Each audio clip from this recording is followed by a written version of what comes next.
What's up, Gatekeepers? Welcome back to Weekly Soap Chronicles, your one-stop shop for all the juicy drama, shocking twists, and steamy moments from beyond the gates. I'm your girl, Phyl, and today I'm diving into the wild ride that was episode 134.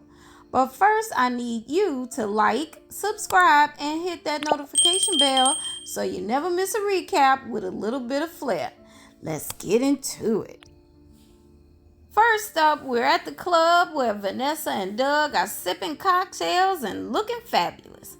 Meanwhile, Bill is over at another table greeting Naomi and Chelsea. Now, Bill's got this big idea to make these family gatherings a regular thing. He's even talking about bringing Madison and Jacob into the mix. Aw, family bonding, right? But hold that thought because things are about to get messy. Back at their table, Vanessa and Doug are having a heart-to-heart. Vanessa's feeling that their house is a mausoleum without the kids. Doug, being the supportive hubby, suggests she retire with him. But here's the kicker. Vanessa can't exactly tell Joey she's had a change of heart about laundering his money. And Doug asks, well, did you tell him that you wasn't sleeping with him anymore? Her response? Crickets. They reminisce about their trip to the Greek Isles and laugh about how much fun they had. But before they can plan another getaway, Randy texts Doug and they're suddenly talking about keeping Joey in the dark about Randy's whereabouts. Doug steps away to make a call and Bill, ever the nosy one, is watching Vanessa like a hawk. What's he up to? Meanwhile, we're at Orphe Jean's where Martin and Eva are having lunch. They're chatting about Barbara's story and whether Leslie has any right to be mad at the Duprees. So Eva says, yeah, learning about my grandma and finding out that she was dogged out by the Duprees just like my mama. Then Martin says, wait a minute now, hold up. Leslie came to town on a mission to get my dad back and ended up where my mama kicked him out the house. And at the end of the day, my daddy is just not into your mama, basically. Eva didn't like that response, so she was like, you know what, let's just change the subject.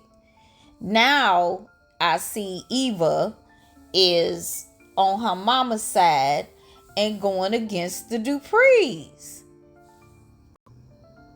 Okay, Eva, go ahead and align with your mama against the Duprees. It's not a good look at all.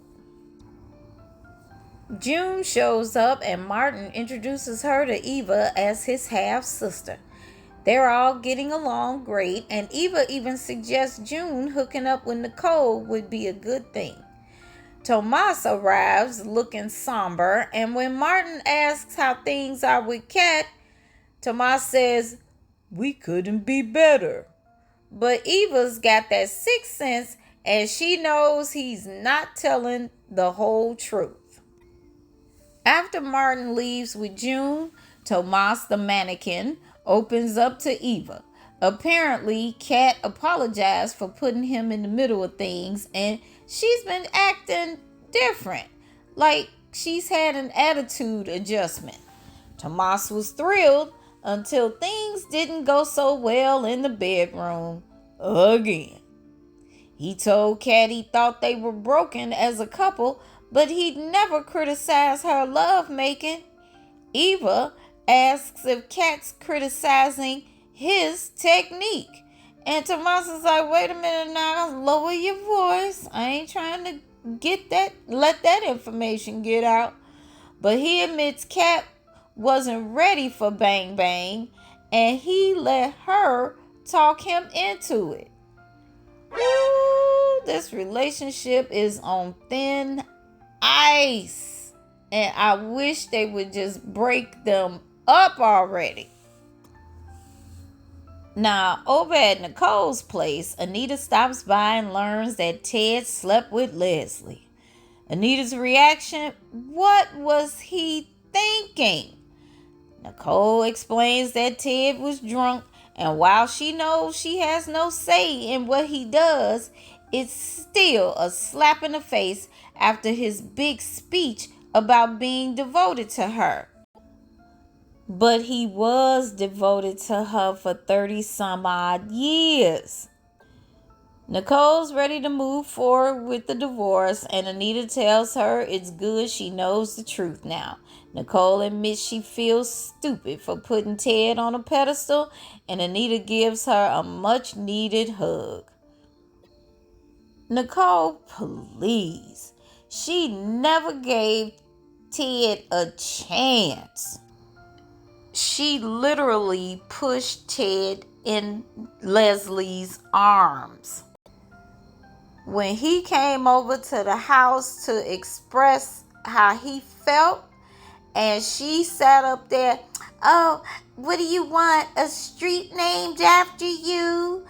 And then literally sat up there and allowed her mother, father, sister, ex-brother-in-law, and niece place bets on the demise of her marriage. And she said nothing. She let him leave, didn't go after him to say, I'm sorry, nothing. So what was he going to do? But get drunk? And it was the perfect time for Leslie to swoop right on in. Now she's sitting up there talking about he slept with her again. Nicole, bye. Later, Martin brings June over to meet Nicole and Anita. June's nervous about her new waitressing job and jokes about spitting in customers' oxtail stew. Martin's not amused, but Anita and Nicole give her a pep talk. When Anita brings out drinks, June totally fangirls. You're Anita Williams. I love your music. She even says Anita's songs got her through tough times. It's such a sweet moment, and you can tell June is starting to feel like part of the family.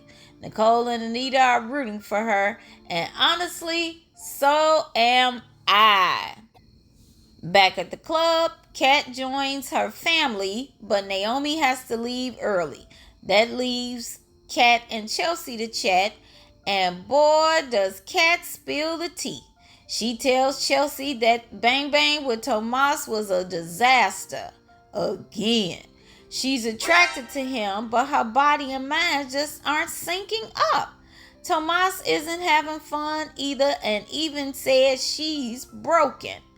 Chelsea, being the wise cousin, tells her that communication is key. Communication gets you to the big O. Preach, Chelsea. Kat realizes she's putting way too much pressure on herself and Tomas. Let's hope they figure it out. And I don't really hope they figure it out. I really don't. Please let it go. Leave Tomas alone. Tomas don't need to be with Kat either. It's just not a relationship that's not going to work. And then she gonna sit up there and say, but we have so much chemistry. No, you don't. Y'all don't have no chemistry. Because otherwise, it would be smooth. You know what I'm saying? It would just flow with the chemistry. Come on now. Again, I'm tired of this storyline. Bill spots Doug kissing Vanessa on the cheek. Joey texts Vanessa saying he wants to see her, all of her. Bill confronts Vanessa, warning her she's playing a dangerous game, but Vanessa snaps back that it is none of your business and storms out.